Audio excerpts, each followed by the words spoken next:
भाई देखिए, तोशा खाना मैं इसे केस 3 कहूँगा। पहली बात तो एक केस की कभी भी इतनी डिविजन्स नहीं होती, मगर ये एक बड़ा यूनिक केस है कि तोशा खाना को बार बार प्रोसिक्यूट किया जा रहा है। हालांकि अगर ये ट्रांजैक्शन है तो ये एक ही ट्रांजैक्शन होती। इसको पहले एक केस में इसमें प्रोसिक्यूट किया गया, फिर दूसरे केस में प्रोसिक्यूट किया गया और अब तीसरे केस में प्रोसिक्यूट किया जा रहा है। और ये केस जब हाई कोर्ट में चैलेंज हम करते हैं तो इस्लामाबाद हाई कोर्ट उस केस में हमें सुनवाई या हियरिंग की कोई तारीख ही मुकर्रर नहीं कर रहा।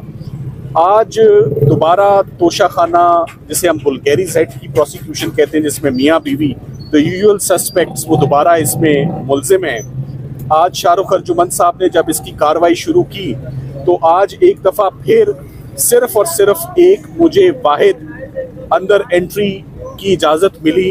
ना हमें एसोसिएट्स के साथ अंदर जाने की इजाज़त मिलती है, ना हमें फाइलें अंदर ले जाने की इजाज़त मिलती है, ना अंदर फैमिली को जाने की इजाज़त है, ना मीडिया को अंदर जाने की इजाज़त है। तो ये इससे पहले भी साइफर के केस में, साइफर के ट्रायल में Islamabad high court mister justice Miyan Gul Hasan Aurangzeb साहब ने बड़ा एक तफसीली और जामे एक जजमेंट दे रखी है, जिसमें उन्होंने ओपन ट्रायल और ओपन कोर्ट को डिफाइन किया है कि ओपन ट्रायल और ओपन कोर्ट क्या है। तो कोर्ट के आगे बहुत ज़्यादा गाइडेंस मौजूद है कि ओपन ट्रायल क्या है। वो सिर्फ एक वकील की एंट्री या किसी एक बहन की एंट्री या किसी एक फर्द वाहिद, किसी एक मीडिया वाले को एंट्री देना ओपन ट्रायल नहीं गर्दाना जाएगा। तो आज अदालत ने हमारे साथ इस बात पर इत्तफाक किया कि हमने इससे पहले भी 2-3 दफ़ा कोर्ट के साथ कोऑपरेट किया, काम किया, एविडेंस रिकॉर्ड हुआ जो कि नहीं होना चाहिए था, but as a good gesture हमने कोर्ट को कि आप इसको ओपन कोर्ट यकीनी बनाएं। इसको इस तरह रिकॉर्ड किया हुआ एविडेंस बेमानी है और वो इस्लामाबाद हाई कोर्ट की दी हुई जजमेंट के मुनाफी है। तो आज कोर्ट ने बगैर किसी कार्रवाई के गवाहों को आज वापस लौटना पड़ा और आज कोर्ट ने बड़े सख्त अहकामात जेल सुपरिटेंडेंट के लिए दिए हैं। आज मैंने उनको यही कहा कि जो रुकावट पैदा की जा रही है इस ट्रायल में, वो ना कोर्ट की तरफ से है, ना किसी मुल्जिम के वकील की तरफ से है, ना सरकार की तरफ से है, वो रिस्पोंडेंट नंबर 1 की तरफ से। उन्होंने पूछा रिस्पोंडेंट नंबर 1 कौन है? मैंने कहा वो जेल सुपरिटेंडेंट है। जेल सुपरिटेंडेंट बाहर मौजूद वकला को क्यों रोक रहे हैं जो इस केस में जिनके वकालतनामे हैं? सलमान अकरम राजा साहब सीनियर काउंसिल हैं इस मुकदमे में, वो बाहर मौजूद है, उनको एंट्री क्यों नहीं दी जा रही? तो आज कोर्ट ने बिलाकर 2:30 बजे इस बुनियाद पे कि सलमान अकरम राजा साहब को एंट्री नहीं मिल रही इस केस में, उन्होंने इस केस को एडजर्न किया है। बुशरा बीबी की फैमिली बाहर वेट कर रही है उनकी एंट्री के लिए। इमरान खान साहब की तीनों बहनों को इंश्योर किया जाए आइंदा हफ्ते सैटरडे कि वो इस कोर्ट में आएँ, और अगर ये ओपन ट्रायल नहीं होगा तो प्रोसीडिंग्स आगे नहीं चल सकेंगी, जैसे कि आज प्रोसीडिंग्स आगे नहीं चली। बाकी उनके पैगाम जो हैं वो सलमान राजा साहब आपको कन्वे करें। सलमान साहब, जिस तरह आज कोर्ट ने ज़ाहिर आपने आर्ग्यू किया तो उसके बाद ही खान साहब की एक बहन और एक वकील को इजाफी इजाज़त मिली है जी। अगर आइंदा भी यही तरीक़ाकार अडॉप्ट करती है अदालत तो आपका क्या फिर अगला स्टेप क्या होगा? देखिए, ये बड़े अफसोस की बात है कि हम सुबह 10 बजे के अंदर गए। मैंने आज अपनी जो दरख्वास्त जज साहब को दी है उसमें लिखा है कि सर 1:30 पर इतनी ताखीर के बाद मैं आपको कह रहा हूँ ये ओपन ट्रायल नहीं है, मीडिया अंदर मौजूद नहीं है, फैमिली मेंबर्स मौजूद नहीं है, सीनियर वकला जो part and parcel of this prosecution की टीम में अगर 7 वकील और 3 फाइलें उठाने वाले हो सकते हैं तो मैंने अपना कलम भी खुद उठाना है, मैंने अपनी लिमिटेड किताबें भी लेनी है, मेरे हथियार ही मेरे पास मौजूद नहीं है, मेजर एक्ट ही मौजूद नहीं है, मेरी फाइलें मेरे पास मौजूद नहीं, क्योंकि मैं अकेला अंदर जाऊंगा, एक लंबी वॉक करके अंदर जाऊंगा, ये मुमकिन नहीं है। सो कोर्ट को कहा है अपने लिए भी आसानियां पैदा करें, हमारे लिए भी आसानियां पैदा करें। आपने इससे पहले भी जो सजाएं दी हैं रौनक में दी हैं, तो ये केस भी रौनक में ही होना चाहिए, ना कि किस बात का डर है कि खामोशी में एक वकील आके खड़ा हो जाए। तो ऐसे ट्रायल नहीं चल सकता। अगर यही तरीका रहता है तो आप अदालत की कार्रवाई का हिस्सा बनेंगे?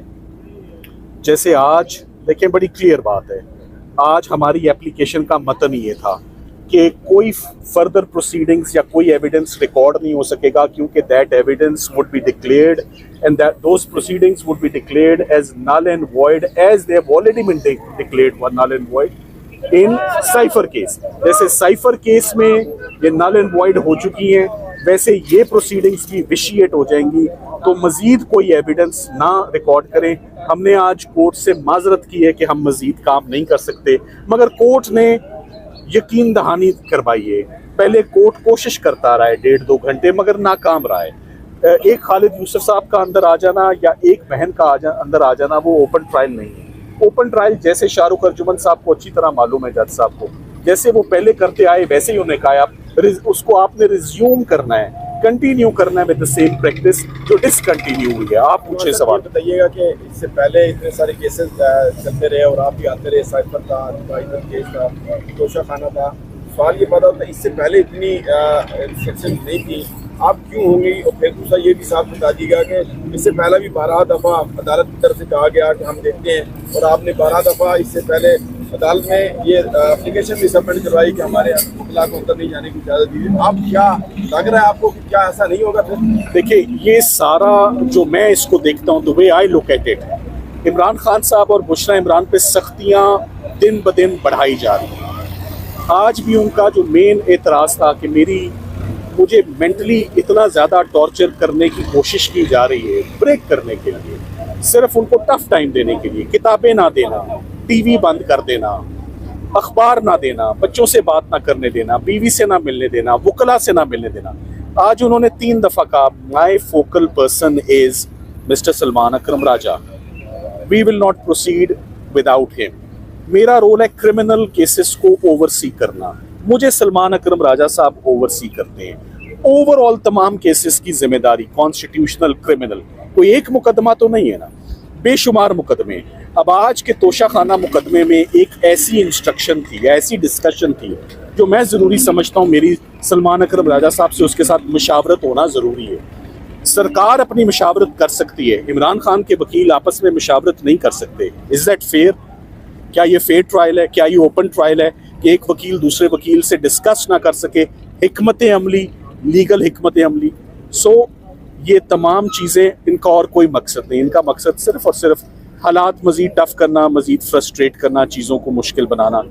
कुछ बातें ऐसे मशवरे हैं जो मुझे सलमान राजा साहब के साथ करनी है। जिस तरह हमने देखा साइफर चला, तोशा खाना चला, उसमें जब इस तरह की रुकावटें हुई तो आप हाईकोर्ट के साइफर 2 दफ़ा कलअदम हुआ, और दीगर केसेस में भी जब रुकावट आई आपने हाईकोर्ट के ये 26वीं तरमीम से पहले था ना, ये आप क्यों नहीं इसके खिलाफ? मैं जवाब आप देखिए सलमान राजा साहब, ये 26वीं तरमीम से पहले था ना, हालात बदल गए हैं। साइफर में मैं ही गया था सलमान सफदर साहब के कहने पर हाई कोर्ट, वहाँ हमने दरख्वास्त दी थी जिसमें एक बहुत ही, मैं समझता हूँ, तारीखी अहमियत का फैसला दिया इस्लामाबाद हाई कोर्ट ने कि ओपन ट्रायल क्या होती है, एक ओपन कोर्ट रूम क्या होता है। और 2 दफ़ा साइफर की ट्रायल को इसीलिए कलअदम करार दिया गया हमारी दरख्वास्त पर। लेकिन आज हालात मुख्तलिफ हैं।